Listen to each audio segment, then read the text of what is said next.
Hi, everyone. Welcome to this week's Weekly Notice with Andy Ngo. This is the 4th of August, and this is episode, what number are we on now? Episode 19. Thanks so much for joining me tonight. Um, Please leave your questions and comments, and I look forward to answering them in the later segment of the show. I hope everyone is handling the heat okay. I am um I'm traveling right now. You probably can see that I'm not in my usual place. I don't have my normal setup um up, and I mean, from the beginning, this show doesn't really pretend to be anything big production or anything. It's very simple, and it's a way for me to connect with you without the bells and whistles of bigger budget things. But what it is it's a really authentic experience with me. In a way, it feels quite personal, quite one on one in some ways. I produce it myself, so it's just me. And unfortunately, many of you had to put up with some of my technical errors and mistakes that have happened throughout the earlier shows. And unfortunately, they still kind of pop up sometimes, but thanks for your patience. So, yes, leave your questions and comments for me, and I look forward to reading them. So, okay. Shaun King is in the news again. Remember him? Shaun King rose to prominence a number of years ago due to his really militant activism over Black Lives Matter.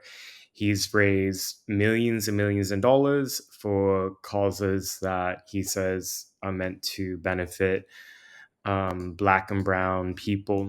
But in the past 2 years, a lot of reporting has come out showing that the money has not led to the betterment of really anybody's lives. In fact, the only person that seems to have been who benefited from all these donations meant to go to these various projects that he said he had in mind, like a new media empire, which crashed and burned despite having a lot of cash poured into it by, well, mostly um, uh, white leftist liberals who have a lot of white guilt and want to pay a form of penance.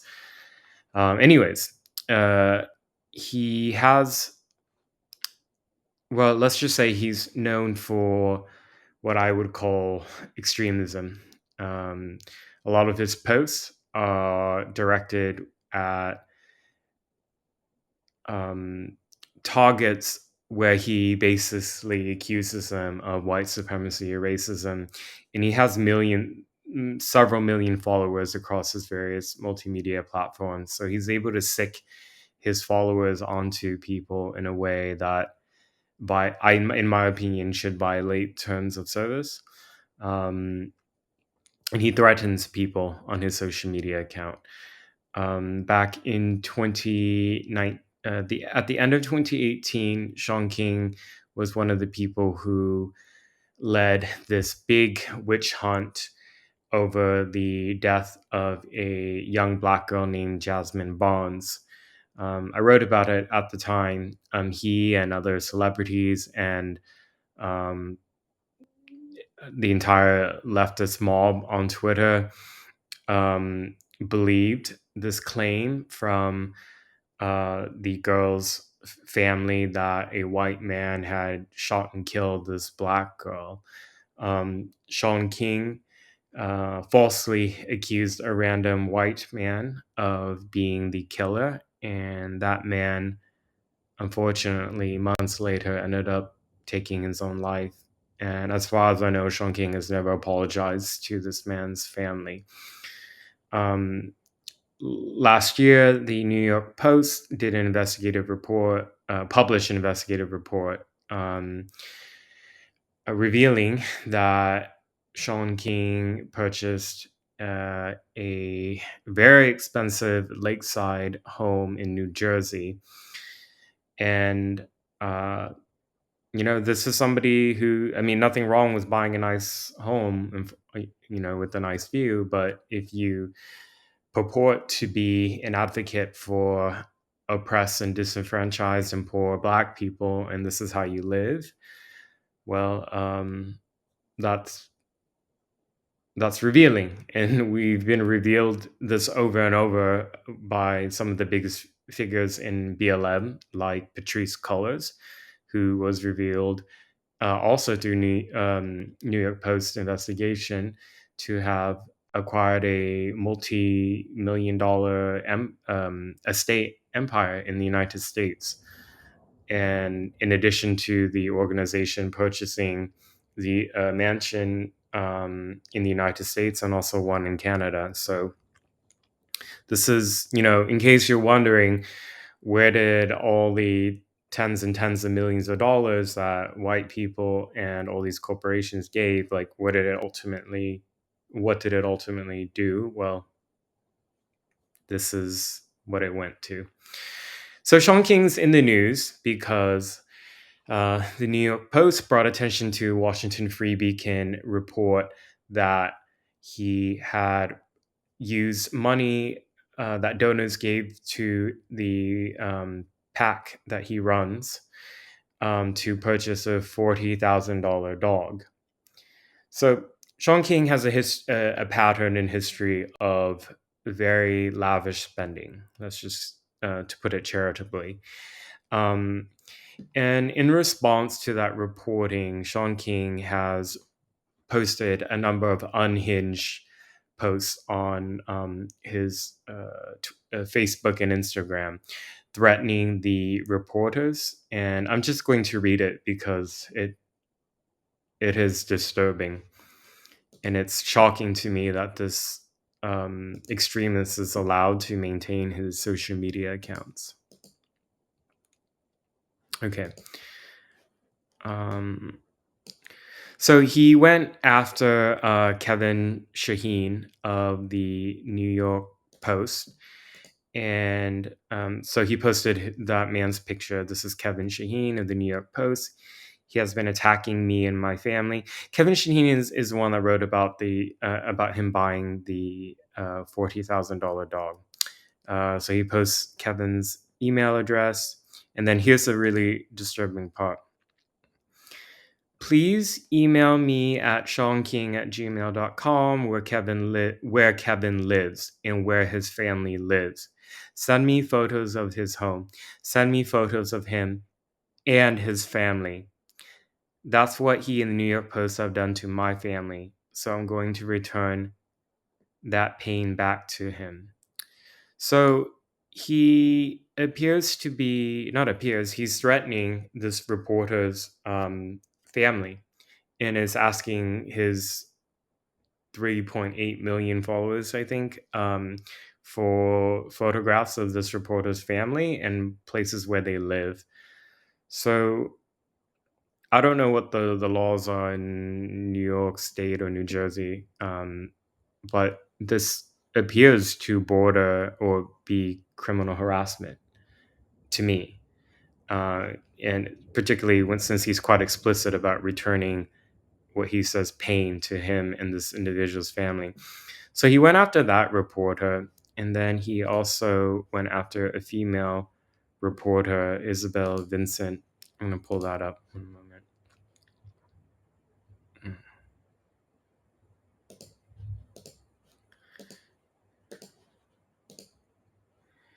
Yeah. So he posts her email. It was her that published my home on the internet and caused white supremacists to show up at our front door in our backyard that same month. It terrified my family. The amount of pain this woman caused my family is incalculable. My kids had to change schools, blah, blah, blah. This is all his allegations. Email me at shaunking@gmail.com and tell me where she lives. Send me details and photos of her and her home. So Shaun King is bitter that the report last year about his lakeside home purchase which is a matter of public interest. He's a public person, and the New York Post should be lauded for that type of dogged investigative work, which is really hard because Shaun King doesn't want you or I to know how he spends his money, because that's, well, it helps expose his grift. So he's been going after these journalists, and he has now posted. So he deleted them, by the way, so that, and this is, he's done this before where he posts things that would be a violation of the terms of service, but then quickly like deletes it pretty soon after, so that by the time he gets reported, the posts are already taken down. And I think that's how he's been able to maintain his account for a few years now, despite a number of posts, many of them, many times, that inciting violence and making threats of violence as well. So he went back on Instagram though and did more posts. Here we go. So yeah, he posted the picture of Isabel, and look at this text that he wrote. This is not somebody who's mentally stable. I know where you live, where you used to live, where your family lives, where they work, where they play, how you move around New York and the Hamptons, and a few thousand other people now know as well. You can attack me and giggle about it to your peers and your family, that's fine. But I'm going to at least make it uncomfortable for you. This man is deranged, and he's dangerous. And he did the same thing with the other reporter, Kevin Shaheen. Says that same poem about I know where you live, where your family lives. Um, so yeah, and as I mentioned before,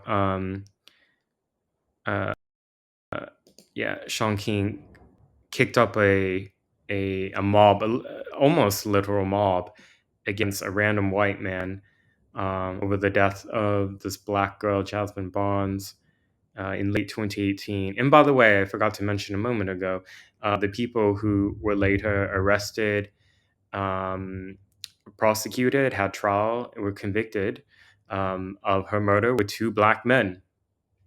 Yeah, so Jasmine Barnes' family was dishonest as well because they went on the press and talked about how the man had blue eyes and all this BS. Um, yeah, so I mean, going back a number of years, I've talked about how um, BLM is a really dangerous movement that exploits people's um, sensitivities and incites rage and violence, in the name of racial justice. Um,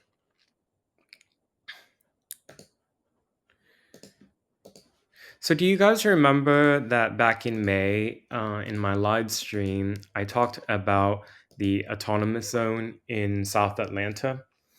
I'm gonna just sort of recap that on background, so you kind of have the background again if you don't remember.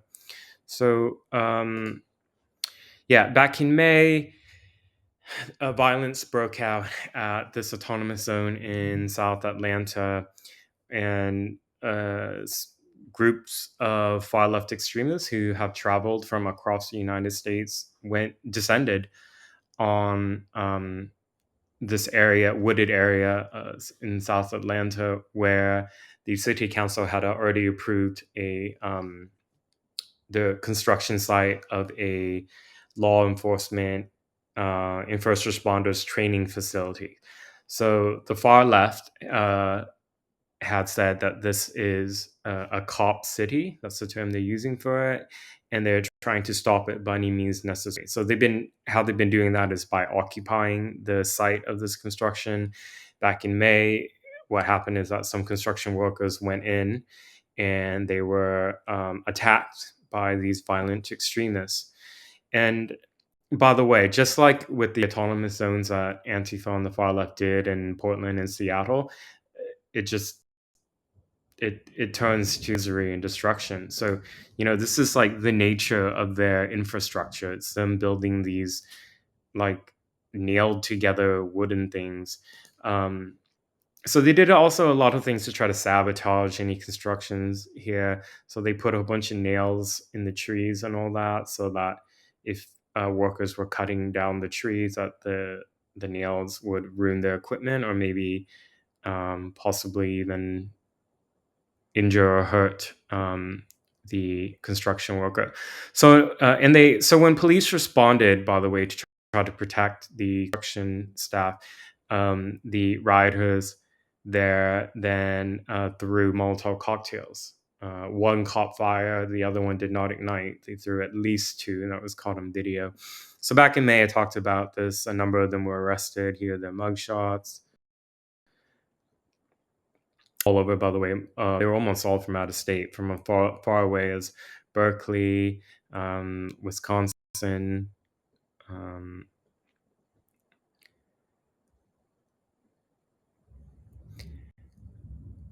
New York, Philadelphia, Ohio, Massachusetts. So this is back in the news because, they've been rioting again. They last week put out a call for a week of direct action and solidarity with the No Cop City movement, and what they did was, as they did back in May, they targeted the company that's contracted to the construction company that's contracted to build the police training center. So that company is called Brassfield and Goy. So back in May, they attacked the one of the offices in Atlanta. On July 29, what they did was they went to a construction site of this company at Atlanta State University, and um, allegedly carried out acts of violence. So there were a number of arrests. Let me show you their pictures. And this is what makes Antifa so angry. They hate it when I post the names and what they're suspected of or accused of. Sophia Aria from Brooklyn, New York, came to Atlanta to allegedly riot at the Antifa Direct Action. She was arrested for burglary, criminal damage to property, and obstruction of law enforcement. Her $9,000 bail was quickly paid. Sophia Aria. And then there's Laurel Lackert from Brooklyn, New York. Again, the same charges: burglary, criminal damage to property, obstruction of law enforcement. And again, her $9,000 bail was quickly paid. I can almost do the copy paste. So Abby Walter, some trans individual here. She came. Where did she come from? Asheville. Asheville. Asheville is the um, Antifa and far left stronghold of the American South or Southeast. Um, there's a lot of far left militancy that happens there, and a lot of them drove all the way from Asheville to Atlanta to help with this stuff. So yeah, $9,000 bail quickly paid. Here is Raymond Surya from Texas. $9,000 bail quickly paid. Jillian Maurer. She came from Asheville, another Asheville person. Bail was quickly paid. So you can see that the money needed to bail these people out is thousands, and they were able to get it very quickly. And I'll talk about how that happened. This is a picture of Jillian from before, and this is her now. And then there's Gina Marie Dickhouse. She has a long history of far left direct action. She's from Asheville. She went to Atlanta. Earlier this year, she was charged with a felony in Asheville, North Carolina, over allegations of various criminal activities at Aston Park. That park is an area that the far left militants have been doing a lot of protesting and direct action over because they want to protect the homeless people. Um, not protect the homeless people, protect the homeless encampments. That's an important distinction in Asheville. Okay, and here's a tweet I wrote. So, how did the far left quickly raise thousands in cash to bail out their comrades? How they always do. They created fundraising campaigns and shared the links on Twitter and their networks. So yeah, there's even an official Twitter account for the group that's occupying that area in South Atlanta, that autonomous zone, Defend ATL Forest. Um, so here they're asking for people to donate to their bail and legal fees. It's hosted on actionnetwork.com, which is a left wing fundraising campaign site that's similar to GoFundMe, I guess. But um, GoFundMe allows radical left wing groups too, but this one explicitly does. So there's a whole fund to raise money for those. It says here, arrested for participating in social justice movements, and I get some access to lawyers. So the page doesn't say how much money was raised for this particular campaign, but we can surmise based on the number of people that were bailed out and the amount of money that was needed that they raised a lot of money. Um,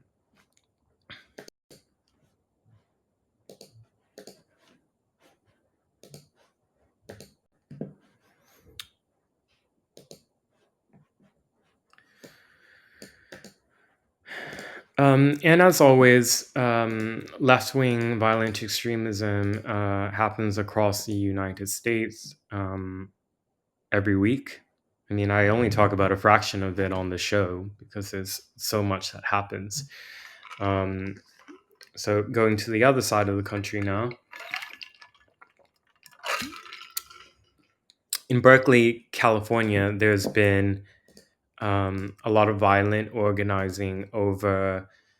Um, so at UC Berkeley, which is in the Bay Area of California, uh, UC Berkeley, there's a park on the campus that is owned by the university called People's Park, and um, the far left have been angry that the administration um, has announced a while ago that the park would be closed and that the land where the park is would be used to build much needed student accommodation, student housing.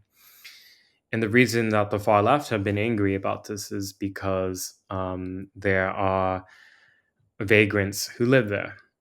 So what you have to understand about Antifa and the far left is that they only exist in opposition to something. So when there was Trump, that was the convenient excuse for them to mobilize and organize against what they said was fascism in America. When there's no Trump, they organize, um, or when Trump's less in the picture, they'll organize, let's say, against some of those freedom protests or those anti-vaccine mandate protests. They will try to shut those down and carry out violence. I mean, in California, they were really violent last year. They actually stabbed somebody in the heart. Um, there is, with that out of the way, the riot over abortion stuff. The riot when there's a police involved shooting, and they continually riot over preserving homeless encampments. And so this space, this People's Park at UC Berkeley, is not a pub. It's not like a public park that's owned by the city or something. It's part of UC Berkeley's campus. So they've chose a new purpose for that land, and the people who are shouting housing is a human right, they don't want student accommodation, student housing to be built there. So yesterday, yesterday, August 3rd, this came to a heated point where so a barrier, protective barrier had been set out around People's Park, and construction equipment had been moved in because construction is set to begin now. And what the rioters did was, well, they attacked the construction workers with projectiles, and then they broke through the fencing and also confronted police. I'll play you some of the video so you can see what happened.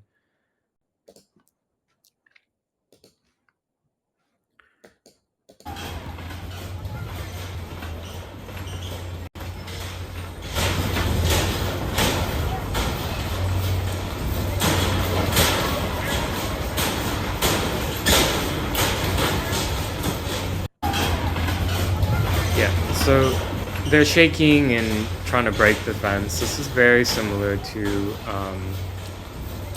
what happened in Portland in July of 2020 when the rioters there with Antifa and BLM and other left-wing extremists um, in much larger numbers would do similar actions like this and eventually cause the fence to be torn down that was protecting the federal courthouse.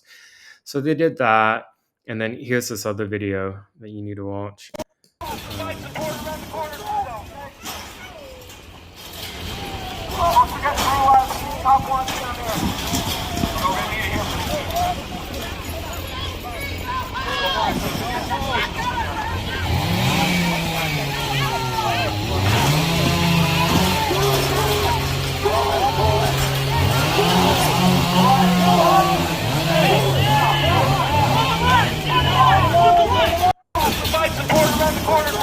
Yeah, so you can see they actually managed to break the barrier open. So this went on all day yesterday, and look at the postings from one of the groups that is organizing these violent direct actions. So defends People's Park. Um, so yeah, I'm just going to read it. UC Berkeley has now made it illegal to be homeless in People's Park. They're forcing people out tent by tent. We need your presence in the park. And the same group posted, do not take pictures or videos of protesters. You're putting people in danger of arrest or worse.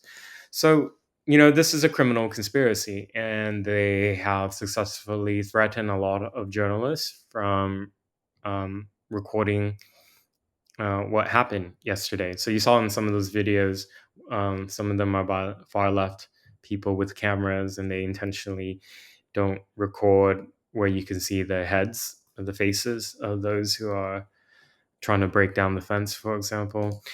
There's a lot of violence that's broken out at People's Park, by the way, because it attracts vagrants. Like there was this big fire, um, man-made, likely arson that happened. I think this was last year, and so yeah, there are lots of tents there, and this is what. So this was a tweet from the UC police, UCPD at Berkeley. But the University of California is so big. There's multiple campuses across the state that they actually have their own police departments called UCPD. And so they tweeted out, or rather, in the link that they tweeted out in the press release, rocks, bottles, and glass were thrown by protesters at crews working at the park. And then, well, after the violence, UC Berkeley's administration announced that they are pausing construction and withdrawing construction personnel because of the violence. Many people, if you look at um, in the responses here to UC Berkeley, many people were celebrating that and saying that this was evidence that violence works. And so now the far left have been occupying that park and claiming that they've won. So I don't know if you've seen this picture. The construction equipment was just left there. You know, millions of dollars worth in construction equipment, and as you can see here, they've smashed it up, and you see somebody in black bloc sitting on top of it. Um, F pigs. Um, they vandalized on this construction vehicle, and you can see all of them in the park there. Um, and then on the right, the spray paint there says "No class war, no war but class war." So these are far left extremists.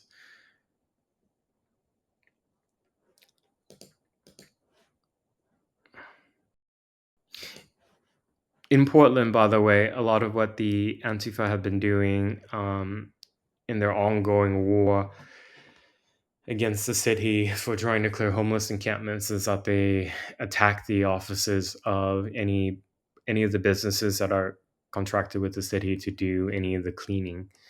There's a bio cleaning company in Portland that's been attacked over and over and over by Antifa because they clear out these legal encampments that Antifa on the far left want to protect.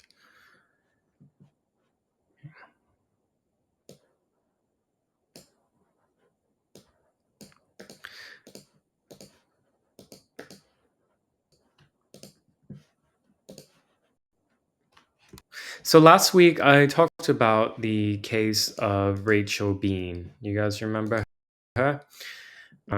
Rachel Lee Bean. She was arrested in Minneapolis a couple weeks ago at the end of July on suspicion of assault and riot. And she was at a violent far left direct action that was promoted by Antifa against Dave Chappelle. Dave Chappelle had a number of shows in Minneapolis. One of the venues canceled his show, and so the people who opposed it just went to the new venue. They accused Dave Chappelle of transphobia because of some of his jokes, and they are demanding that his content be banned. They don't hide their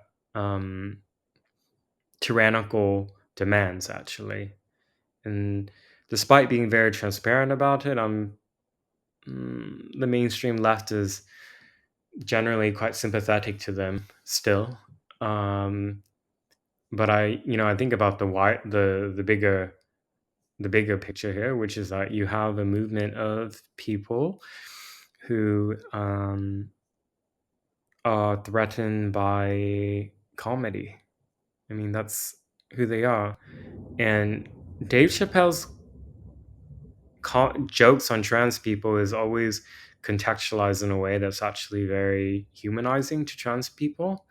But these militants, they think only in a binary way, good and or evil. So they're very similar to religious fundamentalists in that way. You know, it's like you are fascist or you're anti-fascist, and you're with us or you're against us.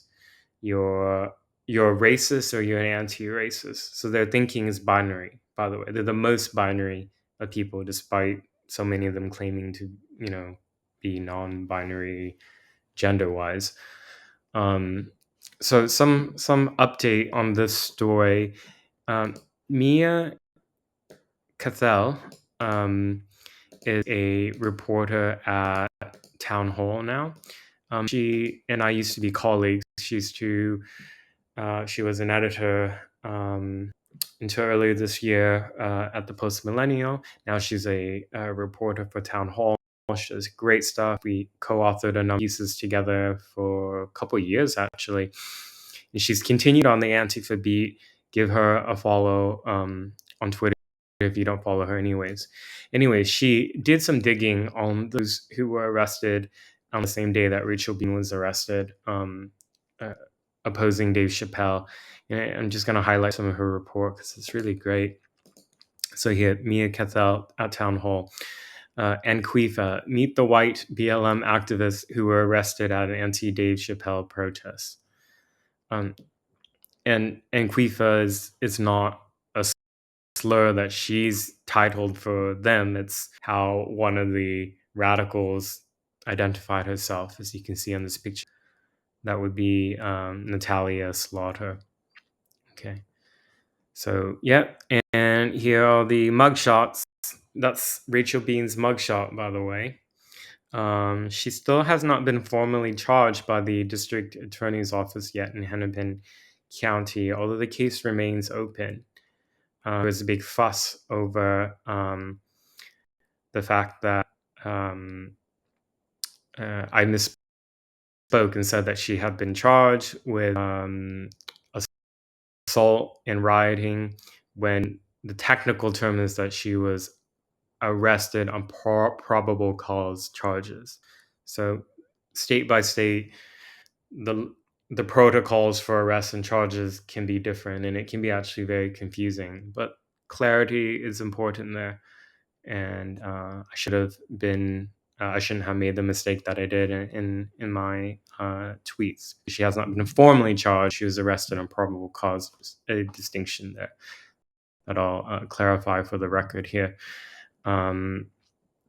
This is her in the middle here. Rachel B. Remember, she was the one who claims to be disabled from long COVID and has applied for disability. She wants taxpayers, she wants you to pay for her lifestyle. She's been involved in far less militancy for years.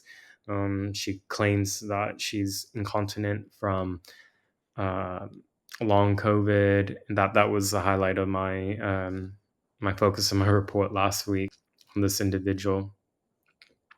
She also said that she complained about how the upper classes hoard the food, I guess suggesting that she doesn't have enough access to food. Rachel Bean, yeah, she goes on all these podcasts and also raises money. Rachel's long COVID fundraiser. So Mia Cathell, since raising a whooping $12,000 plus, Bean has created a hardship fund to beg for online donations to support her while she's been without income for months. So that's what a lot of these far left militants do. If you're wondering how they're able to support their lifestyle of going from state to state, area to area, well, they create these fundraisers and people give money in their networks, significant sums of money, thousands, sometimes tens of thousands, hundreds of thousands. So they're able to do all that they want.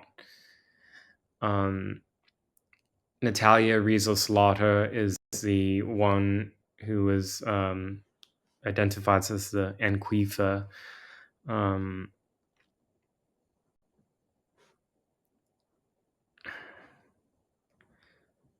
Yeah.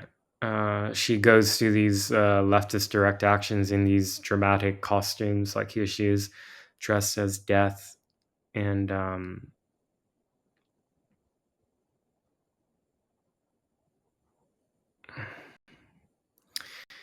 Sheridan Andlayer was one of the people who's arrested. She was arrested last year at another BLM violent event. That case was dismissed, however. Her current case, let's see. She actually had, by the way, she has been charged. Both she and the woman before with the curly hair have been charged with for alleged vandalism. That's her. And then Michael Robert Maidman, I think is a non-binary or trans person, according to some of the notes from the arrest record. Was arrested. Little was known. Let's see. Maidman was released the following day after $6,000 bond was posted. A police report says Maidman identifies as gender diverse. He was arrested on fourth-degree assault using his hands, fists, or feet, fleeing a police officer on foot, and rioting.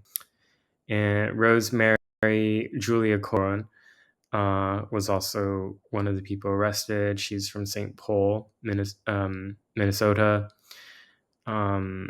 Similar charges: obstructing legal process, fleeing a law enforcement officer, and rioting.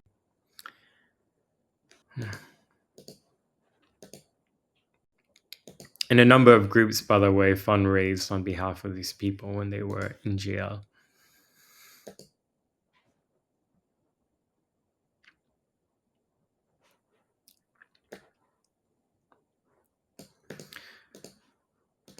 For those who didn't hear the beginning, remember, leave your questions and comments for me, please. Okay.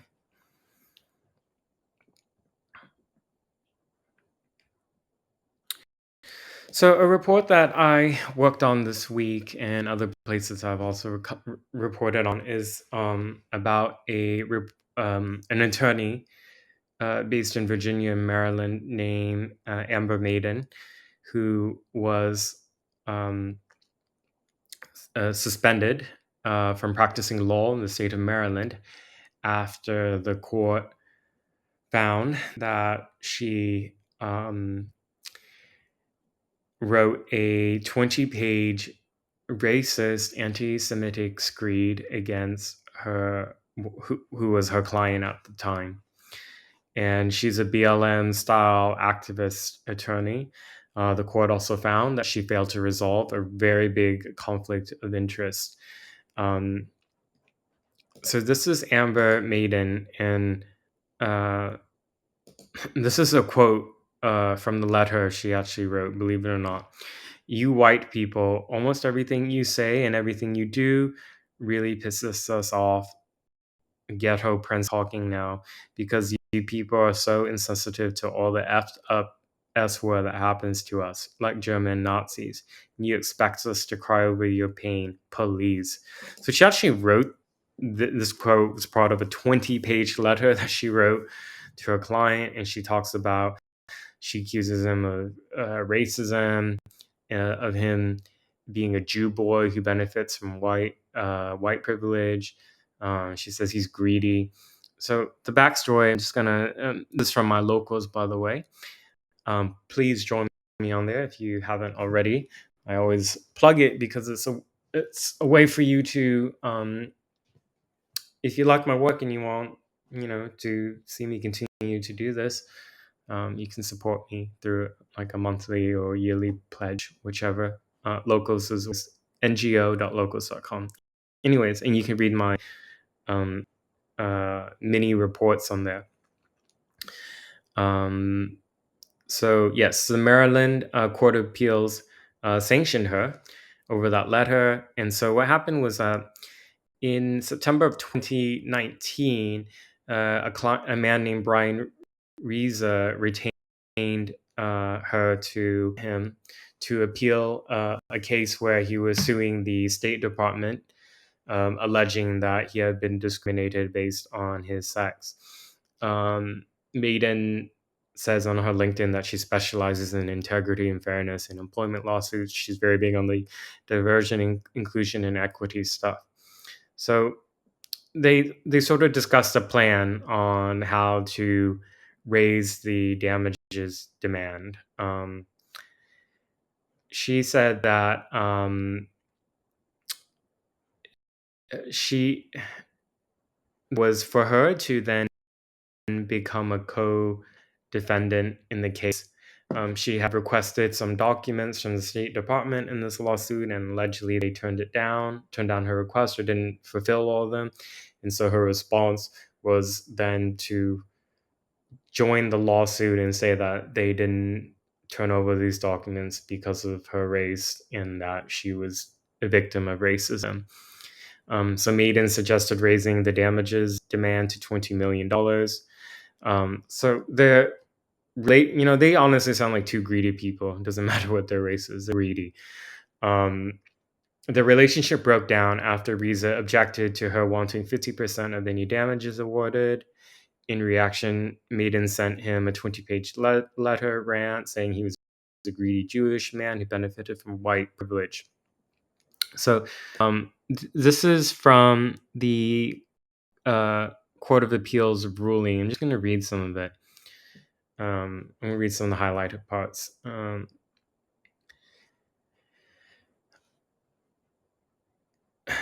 So, yeah. This is some of the text messages. Expect you to split punitive damages with me 50-50. So in December 2019, she sent him a contract that he needed to sign. Mr. Reza responded that he'd be reluctant to sign a new contract that deviated from what he understood was a verbal agreement. So he disagreed over the 50% cut that she was the one they got, $20 million or whatever. She accused Mr. Reza of mistaking her for, this is a quote, someone far less intelligent, which she said was almost always the case when dealing with white Americans. Later that afternoon, Mr. Reza wrote back that he took great offense to Miss Maiden's accusation that he would hold her in less regard based on her race, and asked her to return case-related documents if she wished to end the attorney-client relationship. Miss Maiden responded about 9 hours later with an email to which she attached an encrypted 20-page letter addressed to Mr. Reza. She included the password. So these are quotes from it, sections of it. It's truly shocking. I'm going to try to read some of it. Okay. I got a break. I'm going to read from it, and I have to censor some of it.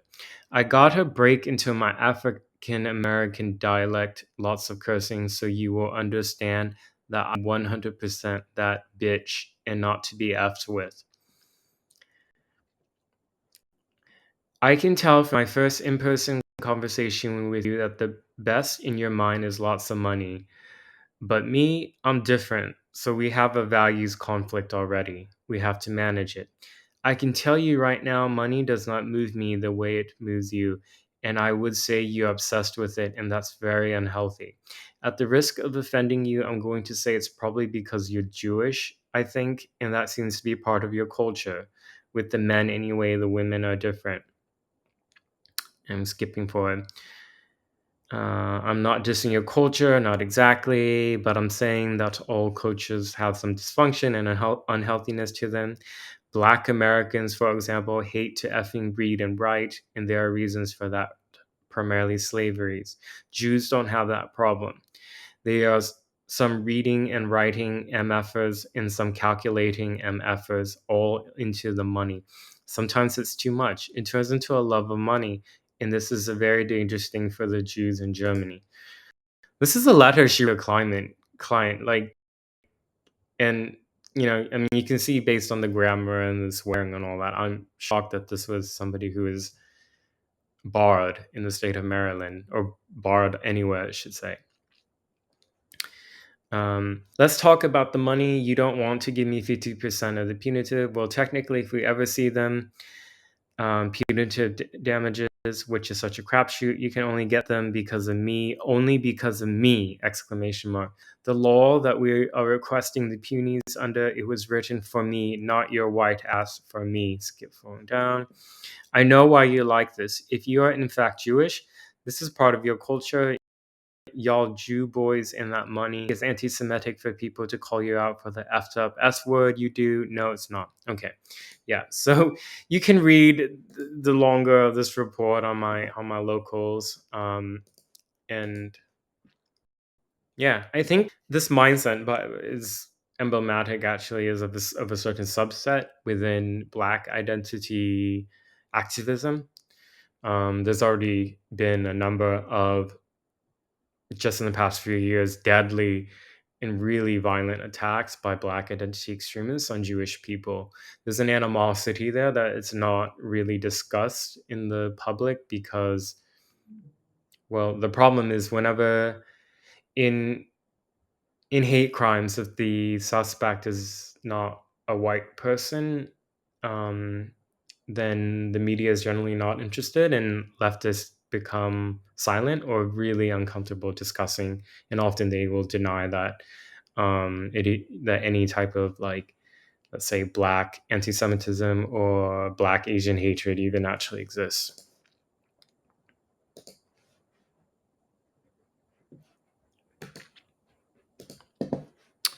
So, did you hear that today, the 4th of August, the White House has declared monkeypox to be a public health emergency? This follows earlier in the last week that California, Illinois, and where was it? There's another state in New York. California, Illinois, and New York have declared state of emergencies over monkeypox. And here's what we know about monkeypox, and I'm saying this as somebody who is openly gay, by the way, because the if you follow my work, you would know the one thing that bothers me more than anything, and the reason why I got into doing journalism is that the truth, as uncomfortable as it may be, must not be suppressed, and it's the role, particularly, to illuminate these uncomfortable truths. So, the studies that have come out in medical journals so far, recently, the monkeypox outbreaks that happened just in the past few months outside of Africa, like in Western Europe, um, the United States, Australia, it's more than 95% of the cases are believed to be transmitted during sex.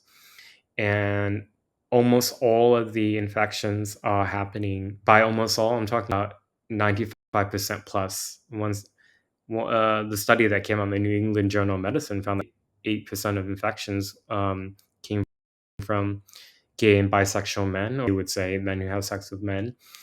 Um, and that large number of those who were infected with monkeypox, 41%. This is the New England Journal of Medicine study. They had HIV. There's a study that came out in London, came out in the UK on a British medical journal about the monkeypox out in London, and they found similar things. Graphic content warning: the pictures are censored, but you can still make out some of the details. It shows some of the symptoms of monkeypox. Here we go. So on their research on 197 patients with confirmed monkeypox in London, all but one of them gay or bi, and nearly all of them reported having sex with a male recently before coming down. So yeah, the symptoms, as if you haven't seen the pictures, they're quite horrific, because these are lesions and open sores and pustules that develop, that can develop on the genitals or the anus area, the rectum area, the face, and there it's almost entirely affecting um, gay men. Yeah, gay men who are sexually active, promiscuous in particular. So this past weekend there was an event in San Francisco known as Door Alley, and it's a sex festival, and sex and kink festival, and it's people from all over the world there, because there are it's popular for its the gay sex parties that happen because of the festival, and the street sex that happens as well in San Francisco. Um, this year, despite the monkeypox being at the levels that we know, um, San Francisco didn't cancel the event, so it went on this past weekend, and now we're seeing some social media posts of people who were attendees, and I'm just gonna pull it up so you can see. Um,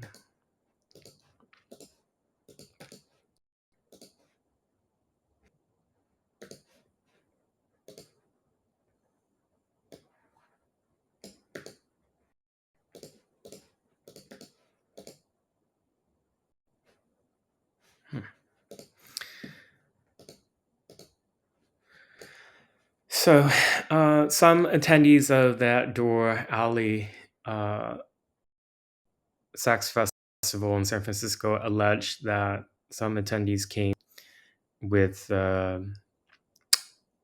visible symptoms of monkeypox. So this user, people going to Dory, I think it's pronounced Dory, not Dora, sorry, Dory Alley with visible monkeypox at home.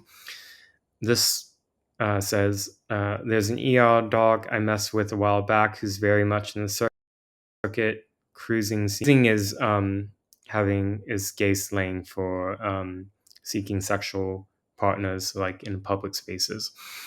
And this man just told me he is almost certain he contracted the monkeypox virus and probably infected over 100 gays at Dory this past weekend. Y'all, I'm getting scared. Um, yeah, so the response from organizations that say they look out for the health of gay men has been to encourage them to engage in behavior that is known to transmit monkeypox, like the San Francisco AIDS Foundation. And by the way, the California lawmaker Senator Scott Wiener tweeted this out. This a guide on monkeypox and fun.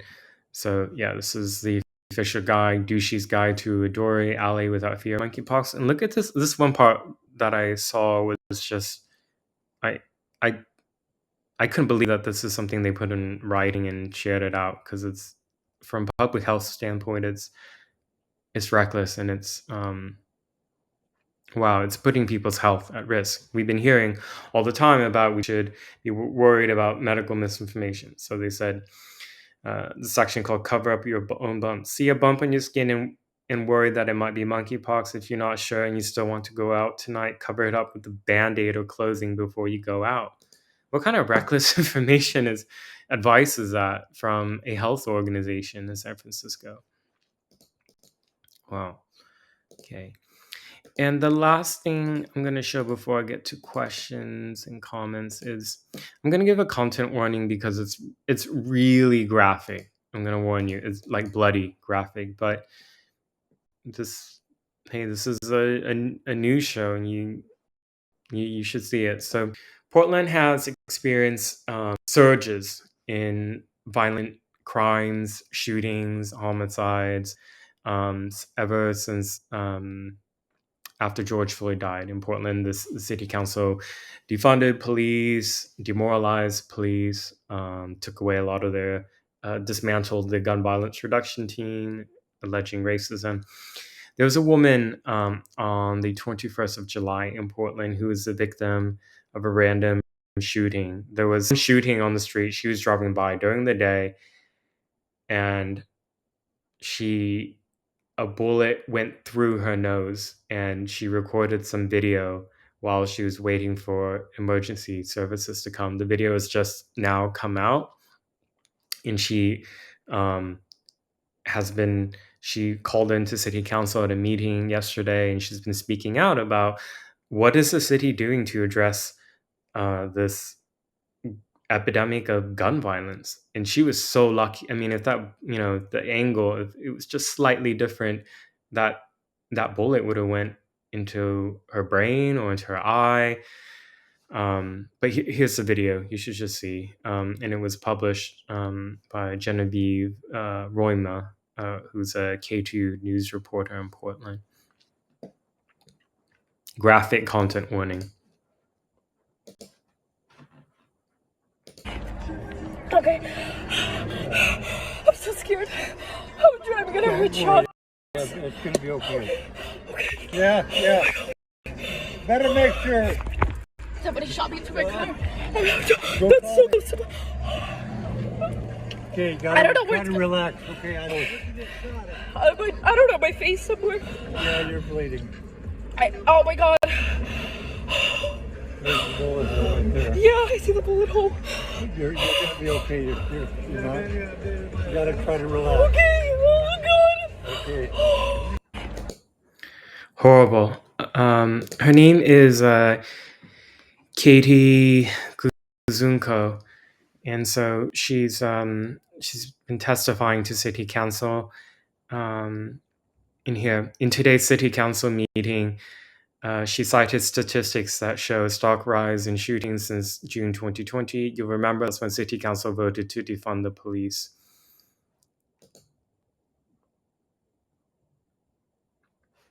Yep. Portland, where I'm from. Okay. Um, this show's going to run a little late because I want to get to some of your questions and comments. Thank you, everyone, for those who have stayed through the hour. By the way, appreciate it. Give me just a moment to get to read your questions and comments and drink some water.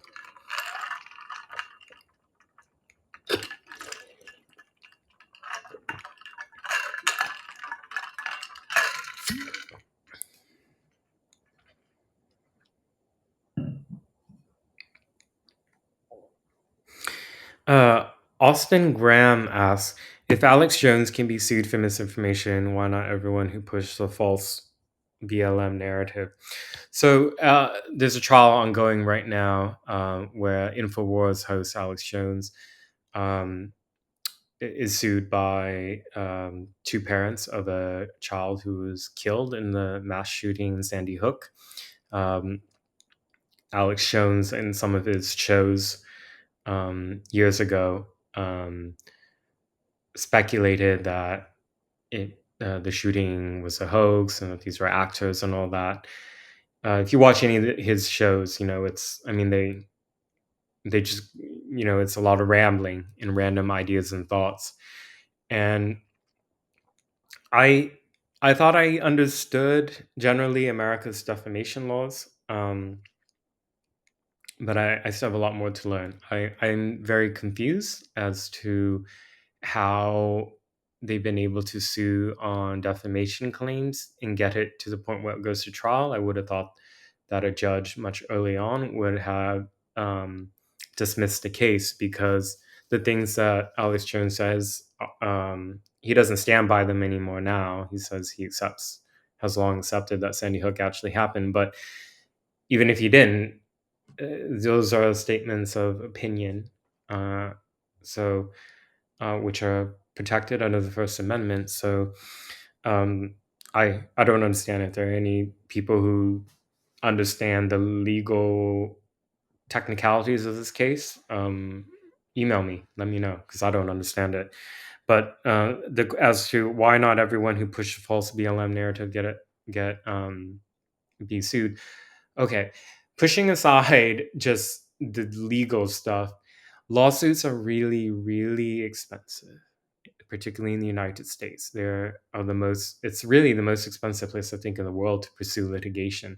The amount of money that you can win, the amount of time that it takes, the prices that attorneys charge, it's astronomical. If you go to other countries like in Western Europe, you're not going to be getting judgments of like millions or tens of millions of dollars like that you will see sometimes happen in the US. So that is primarily the main barrier for why there are more defamation suits. Two, the ones that let's say is a will and desire and money to push through, they don't go very far because they get dismissed very early because the judge will say this is protected opinion, or the freedom of the press has a lot of protections as well and what they're able to print and say. So proving malice is very difficult in the American courts. So okay. Greg M22 asks what went wrong with young white women, and this is in reference to all those white women arrested at like the Dave Chappelle violent direct action. It was almost all white women arrested at the Atlanta autonomous zone direct action on July 29th. Um, I think that particular demographic is more vulnerable to political indoctrination and radicalization to the far left because, these leftist ideologies essentially claim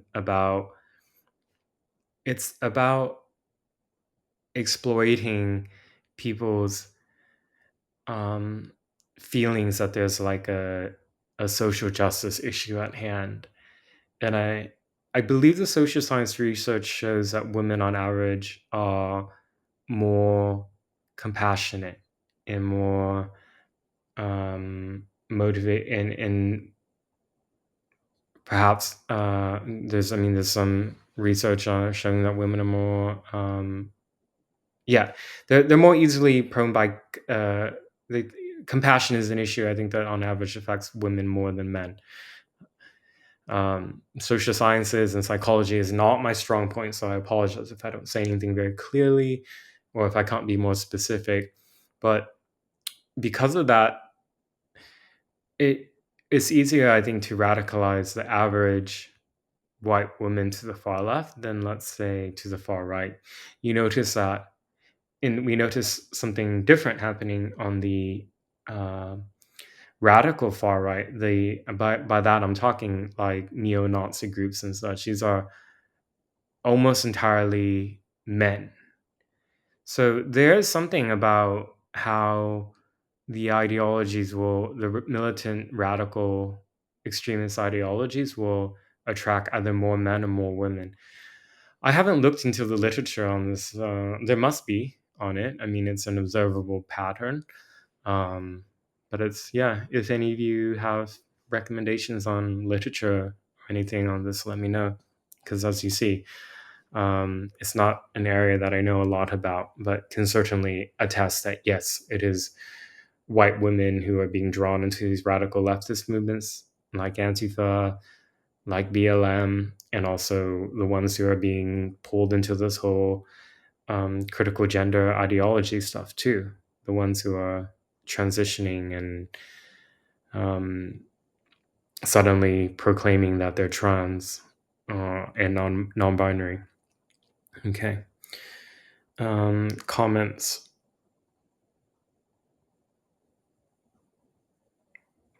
Homegrown American wrote, "These people are radicalized from the mainstream media. This is the desired result for all of us." Um, I After Trump was announced to be the winner in 2016 of the presidential election, that broke a lot of people on the mainstream left, and it broke a lot of journalists. I would say almost all of them, particularly the ones based in DC and New York, and it radicalized them. And some of them were quite explicit about this; others were more quiet. But they viewed that it was an existential threat to democracy and that they needed to take an adversarial role to oppose Trump and to empower the left and those who oppose them. And so, yes, I'm not saying that there was a plan to radicalize the American public to the left, but certainly that's been the result, I think, in part to the type of propaganda that's come out from the mainstream media, particularly around race related issues, um, since 2015. Okay. Thanks everyone for hanging out for an extra extended show today. I'm gonna pull up something. So, um, we're nearing now of weekly notice, and I just want to thank you all for those who have been with me from the beginning. Um, I know, I mean, everyone's time is valuable, and uh, sometimes I feel bad that the show is not more slickly produced, but I hope the content interests you, and I appreciate your support. And I can only continue doing this type of stuff with your continued support. So if you go on my link tree slash Andy NGO, you can see all my links. And please, if you can, support me on Locals or Patreon or subscribe. And there's some other ways you can donate. This type of support, which can match your budget. It can be very low, a few dollars or whatever. It really it helps me because this is my full-time work. If you haven't yet, please pick up a copy of my book Unmasked. Last year, but it's still just as relevant then as it is now. Unfortunately, there are French and Spanish translations of the book, and okay, everyone, wherever you are in the world, I hope you're having some reprieve from the summer heat, if it's summer where you are. Um, and have a wonderful Friday and weekend. Thank you so much for joining. Bye, everyone.